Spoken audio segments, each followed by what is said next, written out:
अस्सलाम वालेकुम। आज की हम इस ट्यूटोरियल में देखेंगे जावा प्रोग्रामिंग लैंग्वेज को। हम जो है वो बिल्कुल बेसिक से बिल्कुल स्टार्ट से हम स्टडी करेंगे।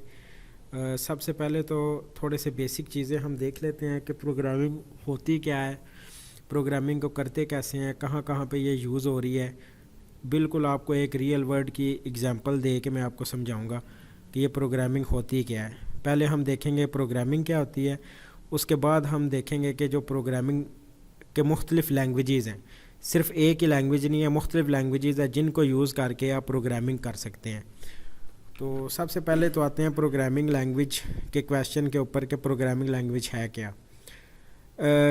जैसे कि सबसे पहले जो कंप्यूटर इस दुनिया में बना था वो एक मैथमेटिशियन ने बनाया था। मैथमेटिशियन ने बनाया था, इसका मतलब है कि कंप्यूटर टोटली मैथमेटिक्स के ऊपर वर्क करता है। फॉर एग्ज़ाम्पल, अगर मैं ये कहूँ कि जो आपका कंप्यूटर है, जो आप के सामने जो लैपटॉप ओपन है, उसको सिर्फ ज़ीरो और वन की समझ आती है, इसके अलावा उसे कोई दूसरी लैंग्वेज समझ नहीं आती। अगर मैं आपसे ये कह दूं कि ये जो आप देख रहे हैं ये सारा कुछ एक दूसरी लैंग्वेज में कन्वर्ट किया गया है ताकि इंसान उसको समझ सके।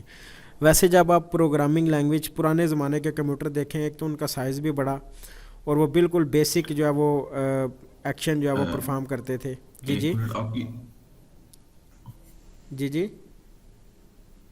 आपकी आवाज़ जो है बिल्कुल ही कट गई थी, तो अभी दोबारा आई है। बिल्कुल ही गुजर गया सारा। अच्छा, आवाज़ आपकी ख़त्म हो गई थी, अभी दोबारा शुरू हुई। चलें ठीक है, वो रिकॉर्ड हो रहा है। वो जो कटी तो वो दोबारा से मैं आपको बता दूंगा जो ना आपको समझ आया। जी, मैं ये बता रहा था कि प्रोग्रामिंग लैंग्वेज जो है वो ज़ीरो वन के ऊपर बेस करती है। सबसे पहले जो कंप्यूटर जिसको अंडरस्टैंड करता है, इसके अलावा जो आप देखते हैं ये डेटा टाइप हैं, ये जो वेरिएबल्स हैं, ये सारे मतलब के लूप्स वगैरह, ये सारी एक अलग चीज़ें जो इंसान के समझने के लिए बनाई गई हैं। जो कंप्यूटर जिस लैंग्वेज को समझता है वो है ज़ीरो वन, और जिसको हम मशीन लैंग्वेज भी कहते हैं। मतलब कि इसका मतलब बिल्कुल बेसिक ये हुआ कि जो बिल्कुल एडवांस प्रोग्रामिंग लैंग्वेज है, जब तक उसको हमने मशीन लैंग्वेज में कन्वर्ट नहीं करना, मशीन लैंग्वेज कौन सी, वो ज़ीरो वन, उसके बगैर वो कंप्यूटर ने चलना ही नहीं है। मतलब कि छोटे से छोटा सॉफ्टवेयर भी, बड़े से बड़ा सॉफ्टवेयर भी पहले किस पे कन्वर्ट होता है, मशीन लैंग्वेज के अंदर। मशीन लैंग्वेज कौन सी है, ज़ीरो वन। ज़ीरो का मतलब है ऑफ और वन का मतलब है ऑन। ठीक है, जाहिर सी बात है, इलेक्ट्रिक बिजली से चलने वाली चीज़ है, तो ये दो ही चीज़ें समझ आएंगी, या वो चीज़ ऑन है या वो चीज़ ऑफ है। तो इसी को ही जो है वो हम कन्वर्ट करके तो हम ये जो प्रोग्रामिंग लैंग्वेज आज हम पढ़ेंगे जिसका नाम है जावा।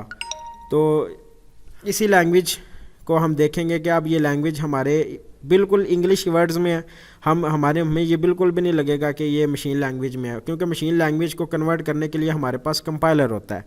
कंपाइलर का काम क्या होता है कि आप जो लैंग्वेज लिखते हैं जो ह्यूमन अंडरस्टैंडेबल है, उस कोड को ये क्या करता है, मशीन लैंग्वेज में कन्वर्ट कर देता है डायरेक्ट। और जब वो कन्वर्ट कर देता है, अब जैसे आप देखेंगे कि कंपाइलर को हम यूज़ करेंगे प्रोग्रामिंग लैंग्वेज का जो कोड है वो चलाने के लिए। इसका मतलब ये हुआ कि प्रोग्रामिंग लैंग्वेज का जो कोड हम लिखेंगे, पहले उसको मशीन लैंग्वेज में कन्वर्ट करेगा कंपाइलर, फिर ही वो जब कन्वर्ट हो जाएगा मशीन लैंग्वेज में तो फिर आपका प्रोग्राम जो है वो रनिंग कंडीशन में आ जाएगा। तो सबसे पहले हम इसको स्टार्ट करते हैं जावा प्रोग्रामिंग लैंग्वेज को। सबसे पहले तो हम इसका इंट्रोडक्शन लेते हैं। इसका इंट्रोडक्शन क्या है कि एक ये प्रोग्रामिंग लैंग्वेज है। प्रोग्रामिंग लैंग्वेज है, इसका मतलब ये हुआ कि कंप्यूटर के अंदर जितने भी ऑपरेशंस आप देखते हैं आजकल, फॉर एग्जांपल आप एंड्रॉयड फ़ोन है उसके ऊपर आप मोबाइल ऐप्स चलाते हैं, वो भी जावा से बनती हैं।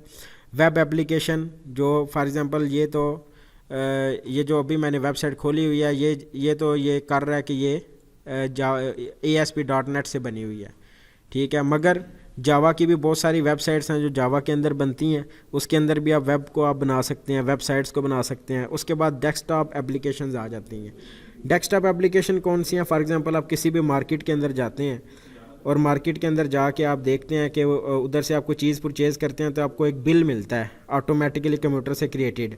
तो वो बिल बनाने वाला जो सॉफ्टवेयर है वो भी जावा से बनता है। उसके बाद आप गेम्स देखते हैं जो प्ले स्टोर पे आप मुख्तलिफ चलाते हैं। फॉर एग्ज़ाम्पल आजकल बहुत मशहूर गेम है पबजी, उसके अंदर भी जावा का इस्तेमाल हुआ है वो गेम बनाने के लिए। तो इस तरह बहुत सारी ऐसी चीज़ें हैं जो हम जावा को यूज़ करके हम कर सकते हैं। तो अब हम देखेंगे जावा को कि जावा से हम जो है वो प्रोग्राम को किस तरह राइट करते हैं। और प्रोग्राम का मतलब यही है कि हमने कंप्यूटर को इंस्ट्रक्शन देनी है कि भाई ये वाला काम है, इसको आप कर दो। तो वो इंस्ट्रक्शन हमने किस फॉर्मेट में देनी है, वो प्रोग्रामिंग लैंग्वेज ने हमें जो एक सिंटैक्स दिया हुआ है, जो एक कह लें कि प्री फॉर्मेटेड फॉर्मेट है, उसी को आपने फॉलो करना है। उसके अंदर जब आप वो चीज़ लिखेंगे, उस तरह इंस्ट्रक्शन देंगे, तो कंप्यूटर आप इंस्ट्रक्शन को फुलफ़िल कर देगा। फॉर एग्ज़ाम्पल, अब मैं चाहता हूँ एक बिल्कुल कोई भी आप लैंग्वेज सीखते हैं ना, तो सबसे पहला प्रोग्राम आप हेलो वर्ल्ड का ही बनाते हैं कि सिंपल क्या करे, एक ऐसा प्रोग्राम मैं बनाऊँ कि वो जो चीज़ मैं लिख रहा हूँ वो सिंपल जो है वो डेस्कटॉप के ऊपर या जो भी आपका लैपटॉप है, स्क्रीन है, उसके ऊपर प्रिंट हो जाए। कोई भी मैं चीज़ लिखता हूँ वो प्रिंट हो जाए सिर्फ। तो ये प्रोग्राम हम बनाते हैं सबसे पहले। इस प्रोग्राम को बनाने के लिए जावा के अंदर किन किन चीज़ों की ज़रूरत पड़ेगी, वो जो कोड आएगा उसके अंदर वो चीज़ें कौन सी हैं, उसको भी हम देखेंगे। तो सबसे पहले तो वो प्रोग्राम की तरफ हम चलते हैं।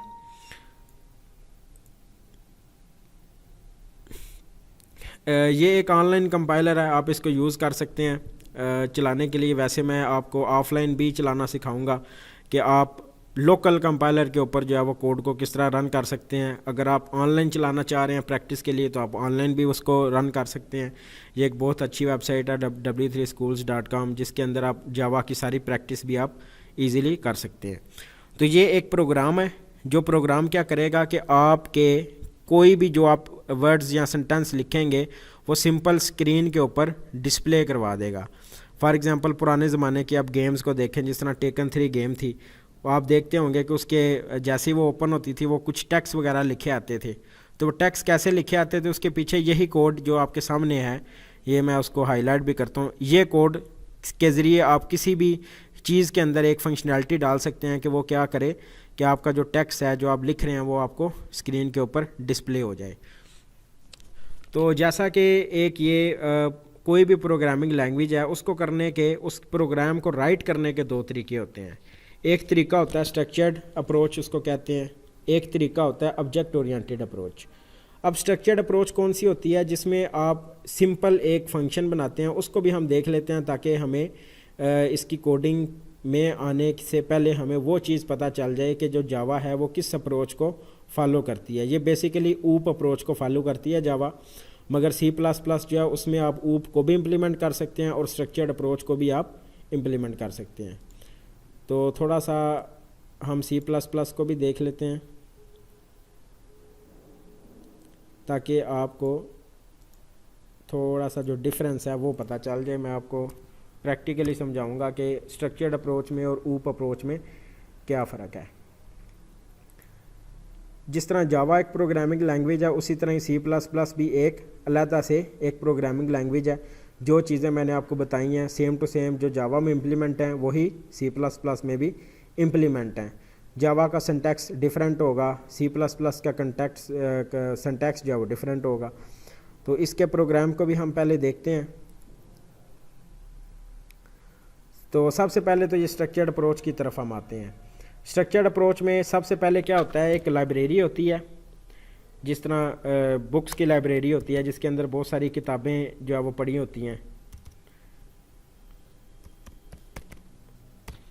ये लाइब्रेरी का काम क्या होता है कि आपने फॉर एग्जांपल देखें कि जो भी आप फंक्शन यूज़ कर रहे हैं जो ऑलरेडी बना हुआ है किसी प्रोग्रामिंग लैंग्वेज में, तो ज़ाहिर सी बात है उसकी वर्किंग हमें किसी लाइब्रेरी में ही मिलेगी, या वर्किंग उसकी पहले से ऑलरेडी डिफाइंड है। तो इसलिए हम इसको लाइब्रेरी कहते हैं, क्योंकि ये जो ब्लू हो रहे हैं ना चीज़ें, यूजिंग और नेम स्पेस, और उसके नीचे ये मेन हो गया, इंट हो गया, इन सब की फंक्शनैलिटी जो है वो अब बेसिकली ये जो सी आउट है, अब ये सी आउट किस लिए यूज़ होता है वो मैं आपको बताऊँगा। ये सी आउट जो है वो इसका कोड किधर पड़ा हुआ है, आसान ज़ुबान में अगर हम समझें तो ये सी आउट का कोड किधर पड़ा हुआ है, इस लाइब्रेरी के अंदर ये कोड पड़ा हुआ है। तो हम जब एडवांस प्रोग्रामिंग करेंगे उसमें हम देख लेंगे कि हम अपनी लाइब्रेरी किस तरह बना सकते हैं कि हम डायरेक्टली जो है वो उसे एग्जीक्यूट करवा सकें। तो सबसे पहले तो एक ये मेन के आगे ये जो दो ब्रैकेट्स आप देख रहे हैं, इसको आपने बड़े ध्यान से देखना है। ये कौन सी, जिस लफ्ज़ के साथ भी ये दो आएंगी ना ब्रैकेट्स, आपने समझ जाना है कि वो चीज़ फंक्शन है। ठीक है, ऑटोमेटिकली आपने समझ जाना है कि वो क्या बना हुआ है, एक फंक्शन बना हुआ है। और ये एक ऐसा फंक्शन है जैसे ही हम इस कोड को चलाते हैं तो इस फंक्शन का काम क्या होता है कि कंपाइलर को बता देना कि जो कोड एग्जीक्यूट करवाना है वो आपने इधर से स्टार्ट करना है, उसको एग्जीक्यूट करवाना। कि ये जो मेन का काम क्या है कि ये जो नीचे कोड लिखा हुआ है, 2 लाइनें जो लिखी हुई हैं, इसको जब एग्जीक्यूट करवाना है तो इधर से स्टार्ट करना है। ये मेन फंक्शन का ये काम होता है। मतलब कि कंपाइलर डायरेक्ट किधर आ जाएगा, ये ऊपर लाइब्रेरी को नहीं देखेगा, इसको नहीं देखेगा, डायरेक्ट वो इधर सी आउट के पास आएगा इसको एग्जीक्यूट करवाने के लिए। तो इसका जो है वो ये फंक्शन है। उसके साथ आप इंट देख रहे हैं, इंट एक डेटा टाइप है। अब जाहिर सी बात है, कंप्यूटर, मैंने आपको बताया कि कंप्यूटर को एक एक चीज़ हमें खुद बतानी पड़ती है। ये इतना इंटेलिजेंट नहीं है कि वो खुद से ही वो सारी चीज़ें समझ सके। इसको आपने खुद सारा कुछ बताना होता है कि ये चीज़ है, इसकी डेटा टाइप भी बतानी है कि ये किस फॉर्मेट में डेटा आएगा। तो ये इंट का मतलब ये है कि इसमें जो डेटा है वो इंटीजर के फॉर्मेट में आएगा। इंटीजर का मतलब है 0 1 2 3 4 इस फॉर्मेट में आएगा। तो उसके बाद ये जो सी आउट आप देख रहे हैं, ये सी आउट यूज़ होता है display any word in C++, display any text in C++। मतलब कि कोई भी चीज़ आपने सिंपल स्क्रीन के ऊपर डिस्प्ले करवानी है तो उसके लिए एक सी आउट कीवर्ड है, फंक्शन है, वो आप जो है वो इसको यूज़ कर सकते हैं। इसका ये सिंटैक्स है, 2 स्मॉलर देन के साइन आप लगाने हैं। उसके अंदर आप ये ब्रैकेट्स में आपने जो भी टेक्स्ट लिखना है कॉमास के अंदर, वो आपको डिस्प्ले हो जाएगा। फॉर एग्जांपल मैं इधर अपना कुछ चेंज कर देता हूँ, इधर मैं लिख देता हूँ माय नेम इज़ अदील। तो ये क्या करेगा कि वो जो मैंने ये लिखा है, ये टेक्स्ट को सिंपल जो है वो डिस्प्ले करवा देगा स्क्रीन के ऊपर। अब ये देख सकते हैं कि ये स्क्रीन के ऊपर जो है वो टेक्स्ट जो है वो डिस्प्ले हो चुका है। और ये रिटर्न 0 का मतलब क्या है कि ये रिटर्न 0 की वैल्यू ये मेन फंक्शन के अंदर रिटर्न हो रही है। रिटर्न जो भी वैल्यू हमने, अब 0 का मतलब है ऑफ, जैसे ही हम ये वैल्यू मेन के फंक्शन में रिटर्न कराएंगे तो वो प्रोग्राम चलना जो है वो बंद हो जाएगा। मतलब कि वो कंपाइलर जो मेमोरी है उसमें ख़त्म हो जाएगा। प्रोग्राम का इतना ही कोड था। मतलब कि ये एग्जिट करने के लिए कंपाइलर के अंदर जो प्रोग्राम चल रहा है उसको एग्जिट करने के लिए हम ये रिटर्न 0 लिखते हैं। और रिटर्न 0 का मतलब क्या है, जैसे ही आप इस 0 की वैल्यू को रिटर्न करवाएंगे मेन फंक्शन के अंदर तो ये प्रोग्राम ऑटोमेटिकली जो है वो क्लोज हो जाएगा। तो अब ये तरीका कौन सा था, ये स्ट्रक्चर्ड अप्रोच थी। मतलब ये कि जो भी कोड आप मेन फंक्शन के अंदर आप लिखेंगे, कोई भी किसी भी किस्म का कोड आप लिखेंगे, वो सारे का सारा एग्जीक्यूट होगा। फॉर एग्जांपल मैं इधर, अब आपने देखना है कि हमें ऊप अप्रोच की ज़रूरत क्यों पड़ेगी। ठीक है, तो ये साथ रिटर्न भी आ गया है।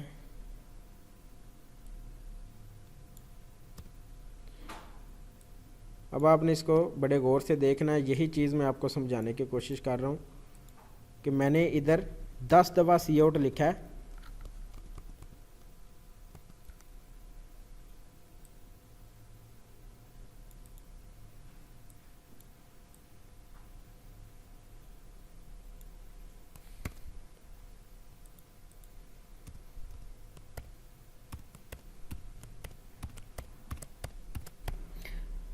ठीक है, अब आप ये देखें कि मैंने ये 6 दफ़ा सी आउट लिखा है। तो इसको मैं जैसे ही रन करूँगा तो ये 6 दफ़ा स्क्रीन के ऊपर माय नेम इज़ अदील लिखा आ जाएगा। आप ये देख सकते हैं कि 6 दफ़ा ये जो है लिखा आ चुका है। 6 दफ़ा my name is Adeel, my name is Adeel. अब अगर मैं चाहूँ कि ये जो 6 दफ़ा अदील लिखा है, मैं सिर्फ 2 दफ़ा चाहता हूँ कि ये 2 दफ़ा चले, बाकी जो ये 4 दफ़ा जो है लिखा हुआ है ये ना चले। मतलब कि मुझे इसकी ज़रूरत ही नहीं है, मैं इसको चलाना ही नहीं चाह रहा। मगर मैं इसको, अगर मैं फॉर एग्जांपल इसको कमेंट कर देता हूँ तो ये नहीं चलेगा। ठीक है, कमेंट का मतलब होता है कि वो कोड को स्किप कर दे, सिंपल। ठीक है, मतलब कि मैं चाहता हूँ कि बाकी चीज़ें जो है वो रन ना हो, तो ये 2 चीज़ें ही रन होंगी। मगर जब ये कोड कंपाइलर के पास जाएगा, अब कंपाइलर ये सब को एग्जीक्यूट करवाएगा। ये 6 दफ़ा चलेगा कंपाइलर, तो इससे मेमोरी भी ज़्यादा वो लेगा। तो सारा कुछ ये है स्ट्रक्चर्ड अप्रोच। अब ऊप अप्रोच में क्या होता है कि आप जितना भी कोड होता है आपके पास, वो सारा आप मेन फंक्शन के बाहर लिखते हैं। फॉर एग्जांपल कंपाइलर का काम है मेन फंक्शन से कोड को एग्जीक्यूट करवाना। फिर हमें जिस जिस फंक्शन की ज़रूरत होती है वो हम मेन के अंदर कॉल करवाते हैं, बाकी फंक्शन रन नहीं होते।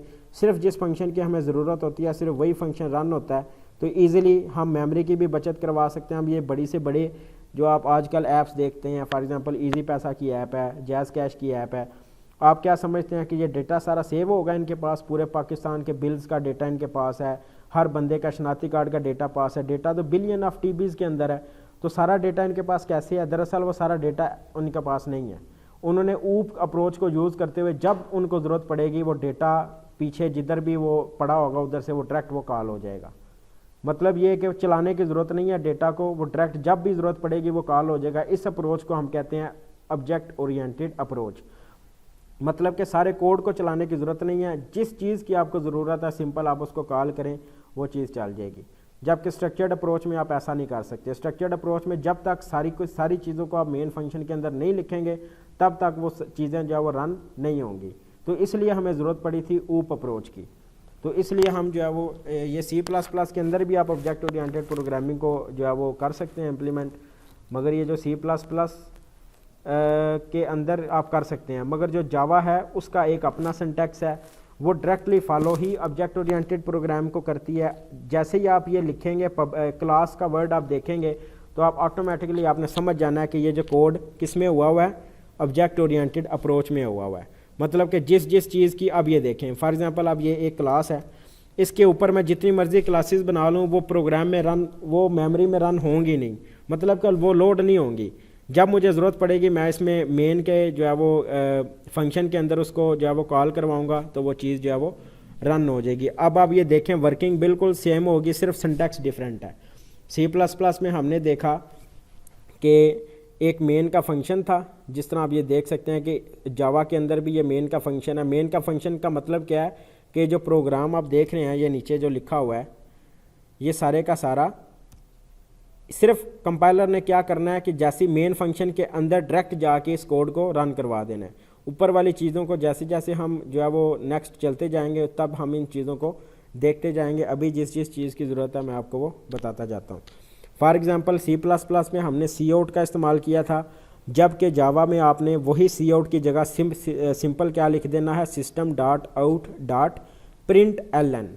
तो ये चीज़ क्या करेगी, ये सारी चीज़ क्या करेगी, आपके जो भी आगे इस ब्रैकेट्स के अंदर इन कामास के अंदर जो भी चीज़ लिखी होगी वो सिंपल उसको क्या करवा देगा, प्रिंट करवा देगा। तो ये इसको मैं रन करता हूँ तो ये आप देख सकते हैं कि इसका जो है वो जो हेलो वर्ड था उसकी जगह ये अब आ जाएगा माय नेम इज़ अदील। ये आप देख सकते हैं। इस तरह जितनी भी लैंग्वेजेस हैं हर लैंग्वेज का सिर्फ सिंटैक्स डिफरेंट होगा, बाकी उसकी वर्किंग जो है वो बिल्कुल सेम होगी। तो अब हम थोड़ा सा देख लेते हैं कि अभी हमने जो पढ़ा है वो आपको समझ आई है या नहीं आई। जी दाऊद आप बताएं अभी तक जो मैंने पढ़ाया उसकी ज़रा समरी कर दें।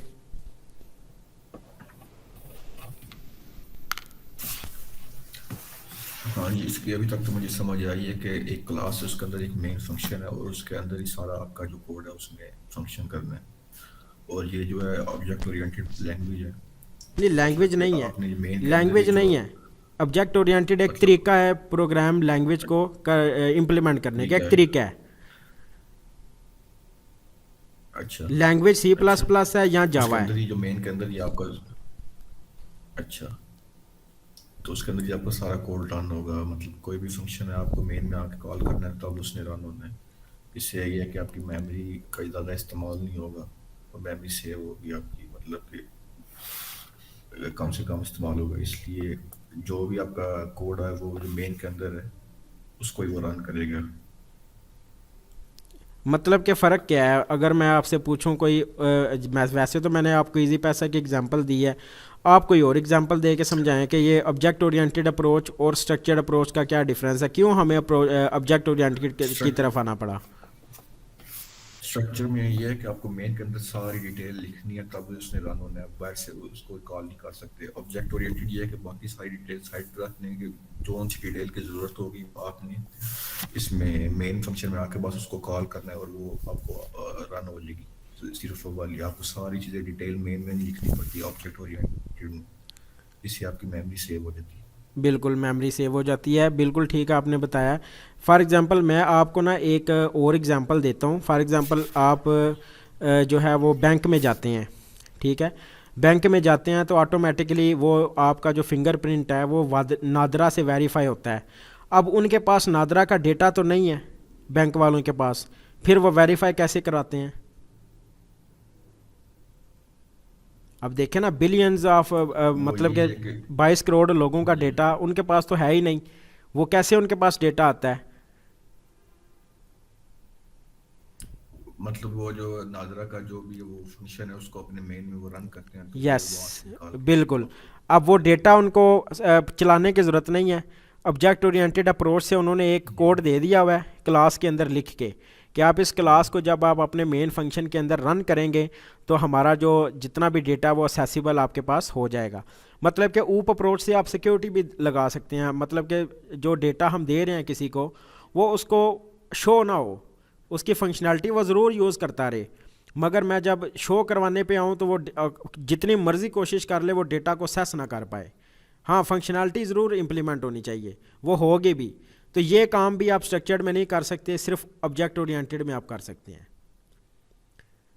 ये जो आपके ये लिखा हुआ है ना पब्लिक, ये पब्लिक का मतलब है कि ये क्लास हर बंदे को सेसिबल है, वो इजीली इस क्लास को सेस कर सकता है। जब आप इसके आगे प्राइवेट लिख देंगे ना पब्लिक की जगह, तो ये क्लास की जो ये क्लास को कोई सेस ही नहीं कर सकेगा। मतलब कि ये क्लास का जितना भी कोड है वो किसी को नज़र नहीं आ सकता, और ना ही वो क्लास बाहर सेस हो सकती है। तो इसको भी हम देखेंगे ठीक है। ऑब्जेक्ट ओरिएंटेड प्रोग्रामिंग को जब हम पढ़ेंगे। ये मैं आपको बताने की कोशिश कर रहा हूँ कि ये जो जावा है दरअसल ये बेस ही ऑब्जेक्ट ओरिएंटेड पे करती है। इसके कोड आपने करना ही ऊप अप्रोच के ऊपर है। मतलब कि आप स्ट्रक्चर्ड में आप ये इसके ऊपर कोड नहीं आपने करना। जितना भी आपने जावा के अंदर कोड लिखना है, फॉर एग्जांपल मोबाइल ऐप का अगर हम बनाना चाहें, कोई गेम बनाना चाहें, तो वो सारी क्लासेस ही बनेंगी। जिस जिस क्लास को हमें ज़रूरत होगी हम वो क्लास को मेन में क्या कर लेंगे, कॉल कर लेंगे। तो हम आगे जैसे ही हम इस कोर्स को आगे बढ़ाते जाएंगे हम इसको देखते जाएंगे कि ये किस तरह क्लासेस बनानी है, किस तरह आपने। अब हमारा जो बेसिक डेटा स्ट्रक्चर, दरअसल हमने डेटा स्ट्रक्चर की कुछ चीज़ें जो है वो इम्प्लीमेंट करनी है। तो डेटा स्ट्रक्चर में भी इसी तरह ही हम लिस्ट और क्यूज़ को इम्प्लीमेंट करके जिधर जिधर हमें ज़रूरत पड़ेगी उसको इम्प्लीमेंट करवाने की सिंपल हम उसको क्या कर लेंगे, कॉल कर लेंगे। ठीक हो गया। ठीक। तो अब ये हाई लेवल लैंग्वेज और मशीन लैंग्वेज में क्या फ़र्क है, ये भी मैंने आपको बताया। इसका इसका क्या फ़र्क है? मशीन लैंग्वेज का मतलब है 0 1। और जो हाई लेवल लैंग्वेज जो हम लिखते हैं कि जो ह्यूमन रीडेबल है, जो हम पढ़ सकते हैं, और जो कंपाइलर है वो हाई लेवल को फिर 0 1 पे कन्वर्ट करता है, यानी कि मशीन लेवल पे जो कंप्यूटर समझ सकता है। नहीं, मतलब कि अगर कंप्यूटर जो लैंग्वेज समझता है मशीन लैंग्वेज 0 1, तो हम 0 1 में ही क्यों नहीं कोड कर लेते, हमें हाई लेवल में आने की क्या ज़रूरत पड़ी थी? मतलब वो तो काफ़ी कम्प्लेक्स हो जाएगी, उसको लिखना, उसको सारा समझना काफ़ी एक किस्म का इम्पॉसिबल बिल्कुल, होएगा। इसी वजह से फिर जो लैंग्वेज थी, अब देखो मैथमेटिशियन तो समझ सकता है, नंबर्स की गेम है सारी, उसको तो चलो एक बंदा जी। मैथमेटिक्स का काम करता है वो समझ लेगा, जो बेचारा आम बंदा है उसको तो नहीं समझ आएगी। उसके ईजीनेस के लिए फिर सबसे पहले एक सी लैंग्वेज को डेवलप किया गया था। सबसे पहले सी के पहले कोई लैंग्वेज नहीं थी, सी से पहले एक असम्बली लैंग्वेज थी जो सिर्फ़ और सिर्फ क्या करती थी, डायरेक्ट मशीन लैंग्वेज को कुछ कुछ इंग्लिश वर्ड्स में वो कन्वर्ट करती थी। फिर जैसे ही वो सी लैंग्वेज वजूद में आई तो सी लैंग्वेज ने क्या किया, टोटल इंग्लिश में कन्वर्ट कर दिया। मतलब कि जो भी वो असम्बली लैंग्वेज थी उसको इंग्लिश में उन्होंने कन्वर्ट किया। फिर सी के बाद सी प्लस प्लस आई, फिर सी प्लस प्लस के बाद जावा आई। ठीक है, मतलब कि जो बिल्कुल बेस है ना वो सी है। आपने अगर प्रोग्रामिंग लैंग्वेज को बिल्कुल आपने बेसिक स्टार्ट से शुरू करना है तो वो पहले सी पढ़ाते हैं, फिर उसके बाद सी प्लस प्लस पढ़ाते हैं। हाँ, जावा को पढ़ने का मकसद ये है कि आप जो है वो इसमें मज़ीद चीज़ें, अब देखो एक आम बंदा है उसको तो नहीं पता ये पब्लिक क्या है, ये क्लास क्या है, ये स्टैटिक क्या है। सी प्लस प्लस में तो डायरेक्ट ही उसने वो स्ट्रक्चर्ड अप्रोच को यूज़ करके चला दिया है, मगर जावा में डायरेक्ट आपने उसको इस्तेमाल ही आपने ऊप अप्रोच के ज़रिए आपने प्रोग्राम को करना है। तो अब हम देख लेते हैं इसको कि आपने ऑफलाइन कंपाइलर कौन सा आपने यूज़ करना है। जो मैंने रिकमेंड किया है इस कोर्स के लिए वो है एक्लिप्स। एक्लिप्स एक कंपाइलर का नाम है जावा के, बड़ा पॉपुलर कंपाइलर है। ये जैसे ही आप गूगल सर्च के ऊपर लिखेंगे एक्लिप्स डाउनलोड, तो ये सबसे पहली जो है वो आएगी, eclipse IDE for Java developers. तो इसको आपने डाउनलोड्स, इसको क्लिक करना है। तो ये सबसे पहले आपको ये डाउनलोड जो है वो जौन सा भी वर्जन है आपके कंप्यूटर का उसके मुताबिक आपने इसको डाउनलोड कर लेना है। ये फ़ाइल आ जाएगी, जैसे ही आप इसको डाउनलोड कर लेंगे तो ये आपके पास सेव हो जाएगी। मैंने ऑलरेडी इसको डाउनलोड कर लिया हुआ है। इसको सिंपल मैंने सिर्फ आपने डाउनलोड पे क्लिक करना है और आगे आपको ना वो एक ऑप्शन पूछेगा कि आप कौन सा जो है वो वर्जन आप इंस्टॉल करवाना चाहते हैं। तो आपने उसको IDE फॉर जावा डेवलपर्स पे क्लिक कर देना है कि मैंने जावा की डेवलपमेंट के लिए इसको यूज़ करना है। तो इसको इंस्टॉल करके सिंपल आपने इसको ओपन कर लेना है। तो इसी वर्क स्पेस को जी हम ये डिफ़ॉल्ट इसको कर देते हैं, इसी को ही ये ऑप्शन आएगा आपके पास लॉन्च का।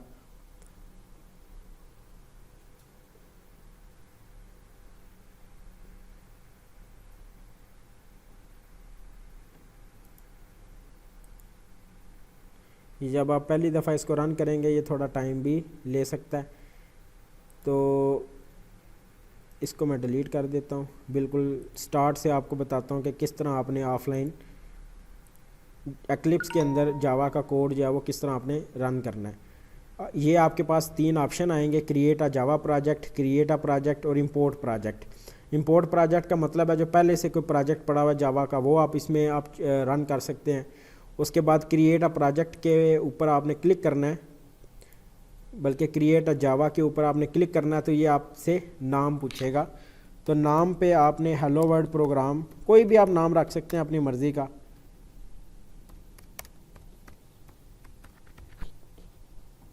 तो इसकी डिफ़ॉल्ट लोकेशन जावा SE16, बाकी किसी चीज़ को आपने हाँ ये टिक किया होगा उसने create module info dot Java file, इस तरह टिक होगी, इसको आपने अनटिक कर देना है, इसकी ज़रूरत नहीं है हमें। तो जी बिल्कुल ये हमें फ़ाइल सारी चाहिए, आपने फिनिश पे क्लिक कर देना। तो ये एक जो है वो डायरेक्टरी इस तरह क्रिएट हो जाएगी जिस नाम से आपने वो प्रोग्राम को रन करना है। तो ये सारी लाइब्रेरीज़ हैं जिसका मैंने आपसे ज़िक्र किया था कि जो भी चीज़ रन होती है जावा के अंदर उसका जो कोड है वो ऑटोमेटिकली जावा के अंदर पड़ा होना चाहिए। तो ये सारी लाइब्रेरीज़ हैं जिनका हम जो है वो यूज़ कर सकते हैं। तो जैसे ये आपके पास आ जाएगा ये इसको आपने ऐसे ओपन कर लेना है। ये SRC का फ़ोल्डर आपके पास आएगा, लेफ़्ट क्लिक करेंगे तो ये न्यू के ऊपर आपने आके एक क्लास क्रिएट कर लेनी है। चौथे नंबर पे ऑप्शन होगा क्रिएट अ जावा क्लास का। तो उस क्लास को आप मेन का नाम दे दें। तो ये मेन के नाम से क्लास जो है वो कॉल हो चुकी है, एक क्लास जो है वो बन चुकी है। अब हम आते हैं अपनी वेबसाइट की तरफ। तो ये पब्लिक क्लास मेन, ये तो ऑलरेडी हमने मेन के नाम से ही इसको क्रिएट किया है। सिंपल आपने इस कोड को कॉपी करके इसके अंदर आपने पेस्ट कर देना है, क्योंकि पब्लिक क्लास मेन ऑलरेडी हमारे पास जो है वो बन चुकी है। तो इस क्लास को आपने रिमूव कर देना है। ये ब्रैकेट्स का आपने ख्याल रखना है, ये ब्रैकेट्स बहुत ज़रूरी हैं।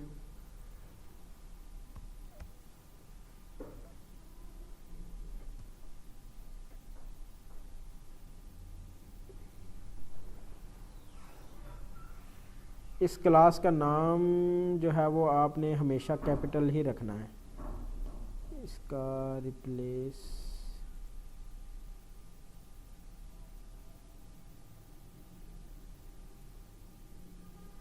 ये आपने हमेशा ये ध्यान रखना है कि जो भी क्लास आप क्रिएट करेंगे उसका पहला वर्ड जो है वो कैपिटल होना चाहिए। तो ये बिल्कुल एक क्लास मैंने बना दिया। उस क्लास में सिंपल कौन सी फंक्शनैलिटी मैंने ऐड किया है कि वो प्रिंट कर दे माय नेम इज़ अदील। तो रन करने के लिए ये आपके पास एक ग्रीन कलर का एक आइकन होगा, उसको आपने क्लिक करना है। तो ये आप नीचे देख सकते हैं कि जिस तरह वो ऑनलाइन कंपाइलर के ऊपर रन हो रहा था, वो ऑनलाइन था इसलिए थोड़ा टाइम लगता था। ये ऑफलाइन है, इसके अंदर वो डायरेक्टली रन कर देगा। तो ये आप अपनी मर्ज़ी के साथ जितने मर्ज़ी आप इसको ये उस हिसाब से इसको रन करवाता जाएगा। तो इसको दोबारा हम रन करते हैं। ये आप देख सकते हैं कि 4 दफ़ा मैंने इसको रन करवाना था, 4 दफ़ा ही ये रन हो चुका है। तो अब हम इसकी मज़ीद चीज़ों को देखते हैं। ये तो हेलो वर्ल्ड का प्रोग्राम था, ये आपने ज़रूर जो है वो रन करके देखना है। ऑनलाइन भी रन आप कर सकते हैं, ऑनलाइन आपने नहीं करना। ऑनलाइन के अलावा आपने ये ऑफलाइन कंपाइलर का मैंने आपको बता दिया, सिंपल सा तरीका है इसको इंस्टॉल करने का। आपने इस तरह इंस्टॉल करके इसके ऊपर ये इस प्रोग्राम हेलो वर्ल्ड को रन कर लेना है। उसके बाद हम जावा का इंट्रोडक्शन की तरफ चलते हैं। इसमें थोड़ा सा इंट्रोडक्शन दिया हुआ है, इसको हम पढ़ लेते हैं। जावा is a popular programming language created in 1995 में ये क्रिएट हुई थी। सबसे ज़्यादा यूज़ होने वाली उस दौर में ये लैंग्वेज है, जिसके अंदर आप हर किस्म के सॉफ्टवेयर आप बना सकते थे, स्पेशली मोबाइल एप्लीकेशन। अभी तक जो जितनी भी मोबाइल ऐप्स आप एंड्रॉयड गूगल प्ले स्टोर के अंदर आप देखते हैं, वो सारी की सारी जावा के अंदर डेवलप होती हैं। मतलब कि अगर कोई कहता है ना कि मैंने मोबाइल एप्लीकेशन डेवलपर बनना है, तो उसके लिए जावा सीखना बहुत ज़रूरी है। जावा के बगैर वो कुछ भी नहीं कर सकता। मोबाइल एप्लीकेशन डेवलप करने के लिए जावा ही उसको यूज़ करनी है, अगर उसने एंड्रॉयड प्लेटफॉर्म पे अपनी ऐप्स को रन करवाना है। उसके बाद डेस्कटॉप एप्लीकेशन के मैंने आपको एग्जांपल दी थी कि डेस्कटॉप एप्लीकेशन फॉर एग्जांपल आप किसी स्टोर पे जाते हैं या आप किसी भी दुकान पे जाते हैं, उधर आप देखते हैं कि मेडिकल स्टोर पे जाते हैं तो आप दवाइयाँ लेते हैं, आपको स्लिप जो है वो कंप्यूटर जनरेटेड मिलती है, तो वो स्लिप वाला जो सॉफ्टवेयर है वो भी जावा में बनता है। उसके अलावा वेबसाइट्स जावा में बनती हैं। फिर वेब सर्वर्स वो होते हैं कि जो ऑनलाइन आपकी वेबसाइट को चलाते हैं, वो भी जावा में आप क्रिएट कर सकते हैं। उसके बाद गेम्स और डेटाबेसेस के कनेक्शंस को आप इस्टेब्लिश करवा सकते हैं जावा की मदद से। अब हम जावा को यूज़ क्यों करें, ये भी एक बड़ा लॉजिकल क्वेश्चन है कि जावा बाकी लैंग्वेजेस में मौजूद हैं, तो हम जावा को ही क्यों यूज़ करें। सबसे बड़ी मैंने आपको एग्जांपल ये दी कि मोबाइल एप्लीकेशन टोटली जावा के अंदर ही डेवलप होती हैं। अगर आपने मोबाइल एप्लीकेशन डेवलपमेंट का काम सीखना तो जावा आपको ज़रूर सीखनी पड़ेगी। तो थोड़ी सी इसको हम देख लेते हैं। जावा वर्क्स ऑन डिफरेंट प्लेटफॉर्म्स, ये एक ऐसी लैंग्वेज है जो मुख्तलिफ ऑपरेटिंग सिस्टम्स पे चल जाती है डायरेक्टली, मैक पे, लिनक्स पे, विंडोज़ पे, सब पे चलती है। उसके अलावा ये मोस्ट पॉपुलर प्रोग्रामिंग लैंग्वेज है इन द वर्ल्ड। मुख्तलिफ अगर आप इसको सीख लें तो बहुत सारी जॉब्स आपको मिल सकती हैं, क्योंकि ये ऑल ओवर द वर्ल्ड जो है वो ज़्यादा यूज़ होने वाली प्रोग्रामिंग लैंग्वेज है। फिर इसको सीखना बड़ा आसान है, ओपन सोर्स और फ्री है, आपको कोई पैसे नहीं देने पड़ते, डायरेक्टली आप इसको डाउनलोड करके आप इसको रन कर सकते हैं। सिक्योर है, सबसे ज़्यादा इंपॉर्टेंट इसकी चीज़ ये है कि ये सिक्योर है। मतलब कि आप सिक्योर इसलिए है कि मैंने आपको वो बताया कि जो भी लैंग्वेज स्ट्रक्चर्ड अप्रोच को सपोर्ट करती है वो अनसिक्योर होती है। मतलब ये कि अगर किसी के पास कोड चला गया तो समझो आपका वो सारा लीक हो गया प्रोसेस। मगर अगर आपने जावा यूज़ करके ऊप अप्रोच करके वो कोड किया है, तो अगर वो कोई कोड ले भी जाता है, अगर आपने उसको सिक्योर किया हुआ है प्रॉपर, तो वो कोड को ओपन वो नहीं कर सकेगा। फास्ट भी है और पावरफुल भी है। उसके बाद इसकी कम्युनिटी बहुत स्ट्रॉन्ग है, इसके डेवलपर्स बहुत ज़्यादा हैं, इजीली आपको मिल जाएंगे इसके डेवलपर, और कम्युनिटी इसकी स्ट्रॉन्ग है। इसका एग्जांपल मैं थोड़ा सा आपको जो है वो देता हूँ।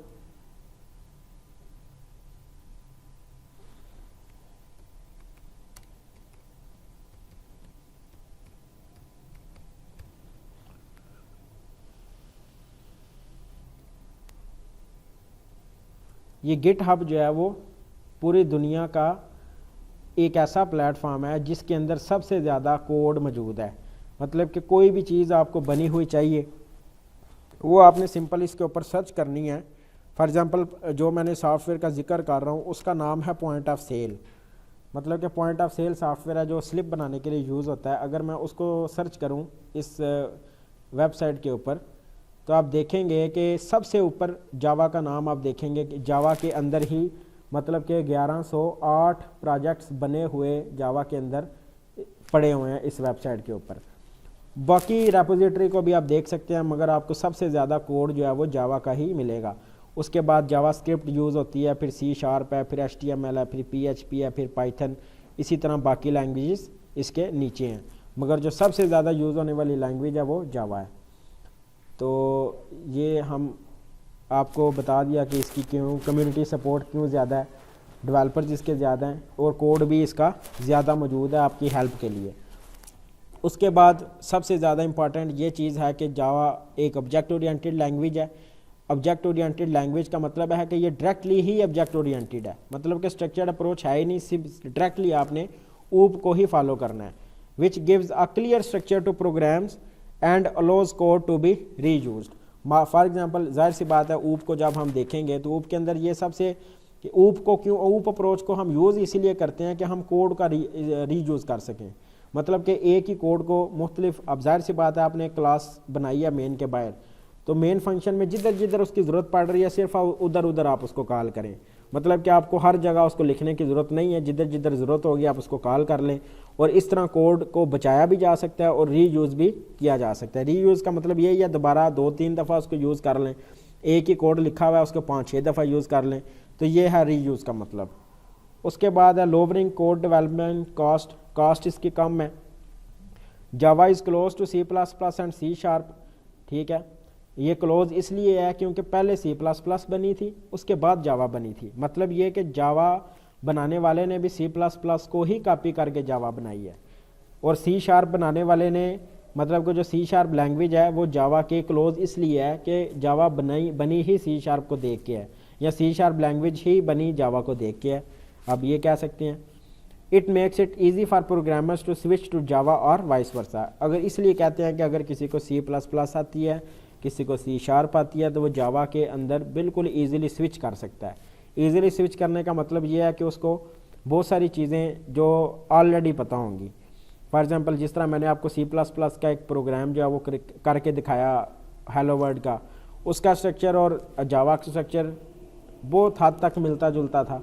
फंक्शनैलिटी तो है ही सेम ना, मगर स्ट्रक्चर भी काफ़ी हद तक जो है वो मिलता जुलता था।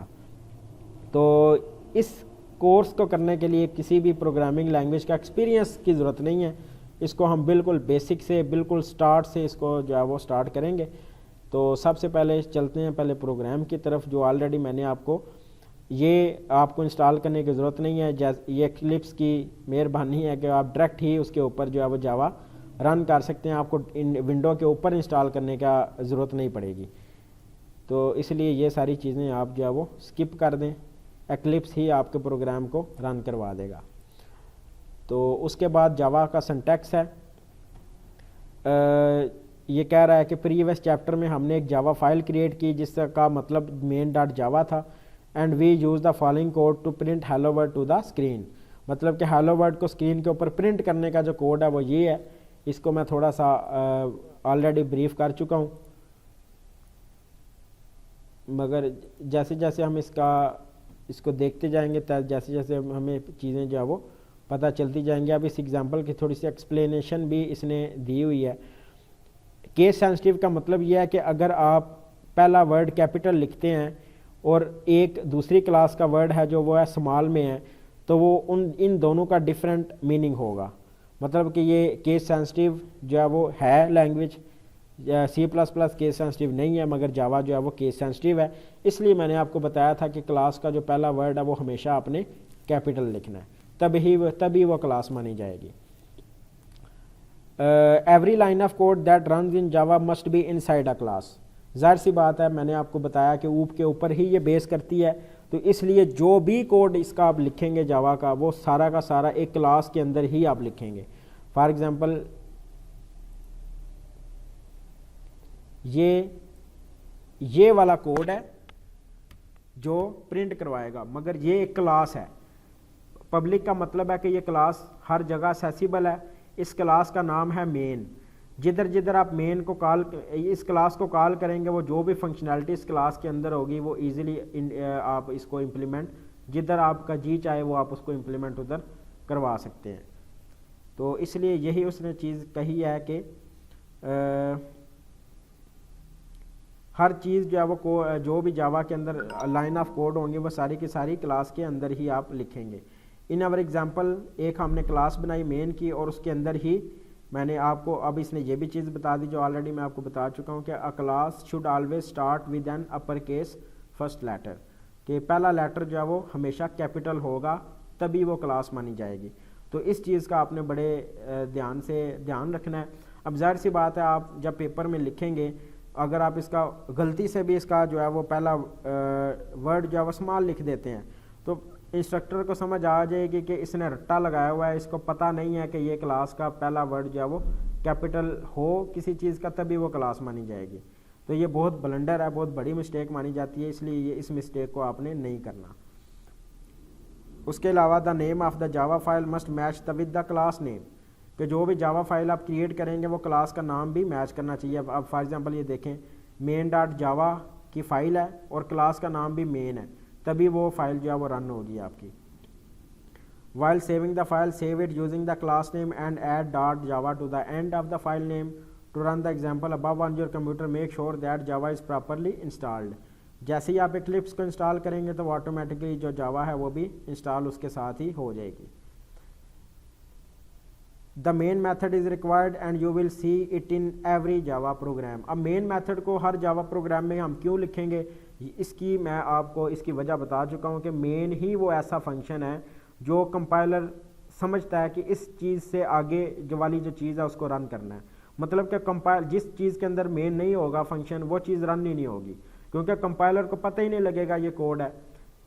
जब आप मेन लिखेंगे तभी कंपाइलर को पता चलेगा कि ये कोड मैंने एग्जीक्यूट करवाना है, इसलिए हम जो है वो मेन का फंक्शन जो है वो लिखते हैं इधर। Any code inside the main method will be executed, ये मैंने आपको उर्दू में भी बता दिया कि जो भी मेन फंक्शन के मेन मेथड और फंक्शन एक ही चीज़ है। फंक्शन कोई मेथड कहते हैं और मेथड कोई फंक्शन कहते हैं। Any code inside the main method will be executed, सारा कोड वो एग्जीक्यूट करवाएगा compiler. You don't have to understand the keyword before and after main, you will get to know them bit by bit while reading this tutorial. यही बात मैंने आपको बताई है कि जो चीज़ आती जाएगी उसको हम जो है वो पढ़ते जाएंगे, और इंशाल्लाह ताला ये अगली या तीसरी क्लास में हमें प्रॉपर इसका सिंटैक्स जो है वो क्लियर हो जाना चाहिए, और हो भी जाएगा इंशाल्लाह ताला। For now just remember that every Java program has a class name which must match the file name. जो भी क्लास का नाम होगा वो फाइल का भी वही नाम होगा। And every program must contain the main method, हर प्रोग्राम के अंदर मेन मैथड मस्ट होगा, क्योंकि मेन मैथड के अंदर ही वो सारा कोड आपने लिखना है। तो प्रिंट एलन का जो है वो एक फंक्शन क्या करता है, उस सारी की सारी लाइन को प्रिंट करवा देता है स्क्रीन के अंदर। ठीक है, ये भी आप ये बिल्ट इन फंक्शन है जो लाइब्रेरी के अंदर वो मौजूद होता है। करली braces marks the beginning and and of the block code, मतलब कि आपने एक क्लास बनानी है तो उसकी जो बिगिनिंग है वो ओपनिंग करली ब्रेस से होगी, और जो उसकी एंड है वो एंडेड करली ब्रेस से होगी। ठीक है, तो और each code statement must and with a semi colon, जो भी कोड की स्टेटमेंट होगी उसको आपने सेमी कॉलन से एंड करना है।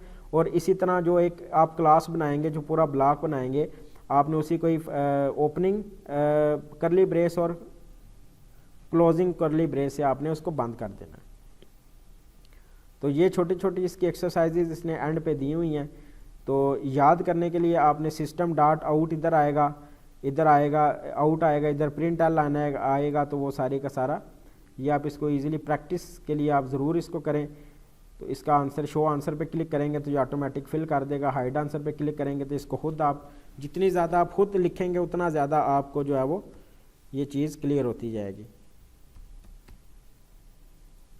इसका सिंटैक्स जो है वो गलत नहीं होना चाहिए। उसके बाद हम अभी तक जो भी चीज़ें पढ़ी हैं उसको जो है वो हम रिपीट भी कर लेते हैं और उसको देखते हैं। अभी हमारा पहला लेक्चर है, तो हमें लैंग्वेज को ही समझना बहुत ज़रूरी है, क्योंकि जब आपको लैंग्वेज के बारे में ही नॉलेज नहीं होगा और वो आप उसकी चीज़ें पढ़ते जाएंगे तो उसका फ़ायदा बिल्कुल भी नहीं है। तो अब हम इसी को रिपीट कर लेते हैं जो हमने अभी तक वो पढ़ा है। जी दाऊद बताएं, अभी तक कौन कौन सी चीज़ें आपको समझ आई हैं अभी जो मैंने आपको पढ़ाए हैं, ये कोड के बारे में, किस तरह आपने मेन हेलो वर्ड का कोड जो है वो रन करना है, और जो चीज़ें इसके अंदर हैं वो क्या रिप्रेजेंट करती हैं। इसमें सबसे पहले तो ये क्लास है, एक क्लास के अंदर सारा कोड लिखना है, और जो क्लास का नाम है वो ऑलवेज कैपिटल लेटर से स्टार्ट होगा। जी। दूसरा जो मेन फंक्शन है उसके अंदर जो जो कोड लिखेंगे कंपाइलर उसको ही रन करेगा, उसके बाहर कोई भी रन नहीं करेगा। कंपाइलर जब देखेगा कि ये मेन आ गया फंक्शन है, उसके अंदर जो कोड है उसने उसको रन करना है। और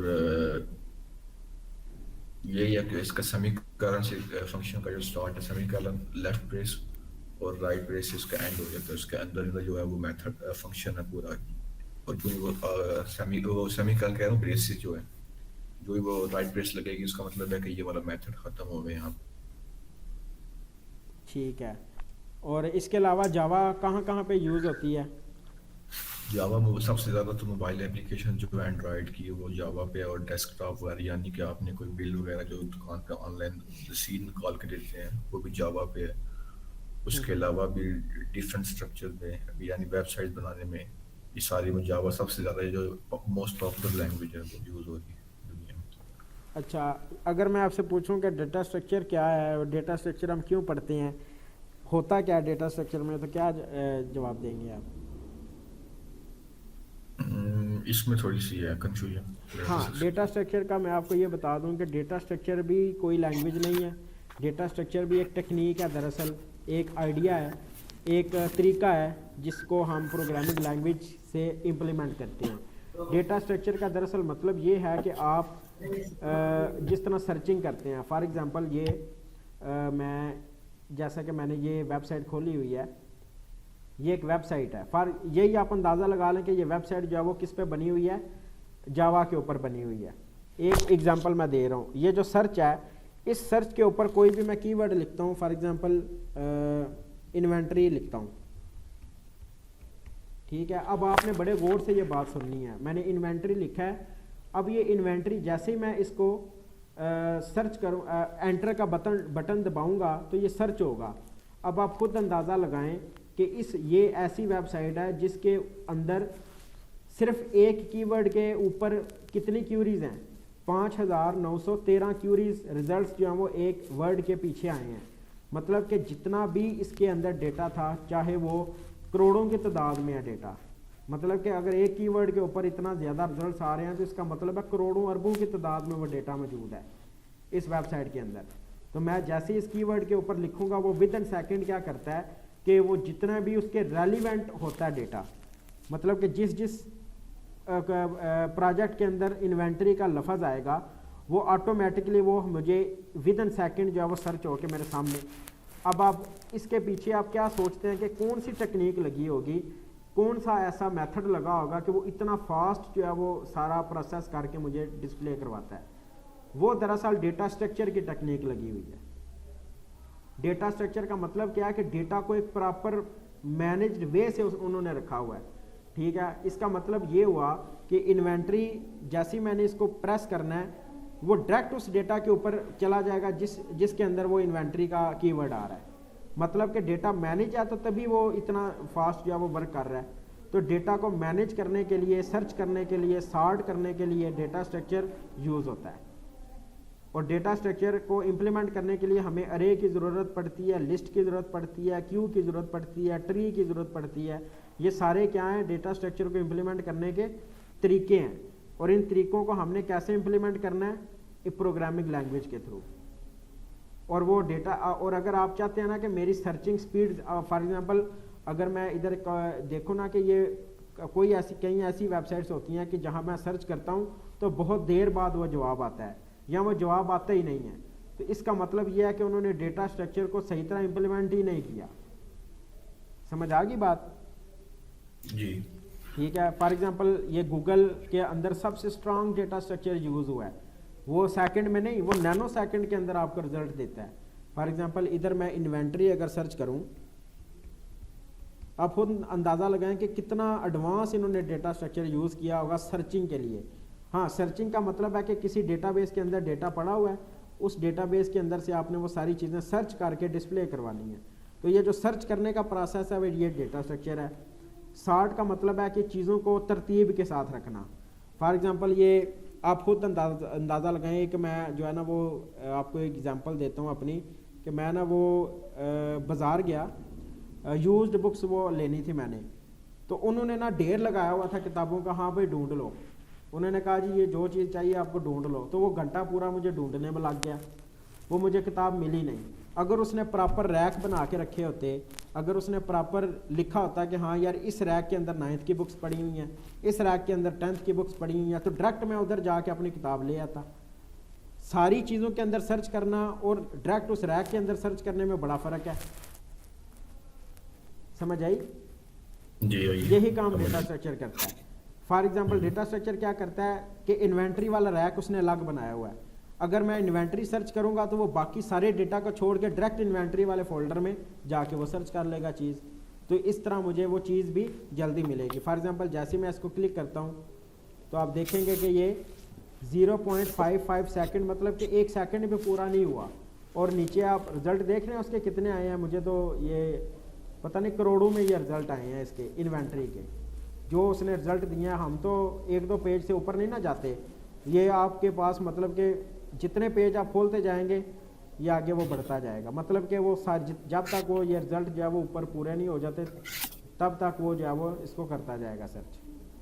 तो इसलिए डेटा को मैनेज करना प्रोग्रामिंग के अंदर बहुत ज़्यादा ज़रूरी है, जिसको हम डेटा स्ट्रक्चर कहते हैं। अब आपको पता चल गया डेटा स्ट्रक्चर क्यों हम पढ़ते हैं। जी। किसी भी वेबसाइट के अंदर, किसी भी मोबाइल ऐप के अंदर अगर आपने सर्चिंग को इम्प्रूव करना है, सॉर्टिंग को इम्प्रूव करना है, तो आपको डेटा स्ट्रक्चर आनी चाहिए। फॉर एग्जांपल आपके कोर्स का नाम है एल्गोरिदम एंड डेटा स्ट्रक्चर।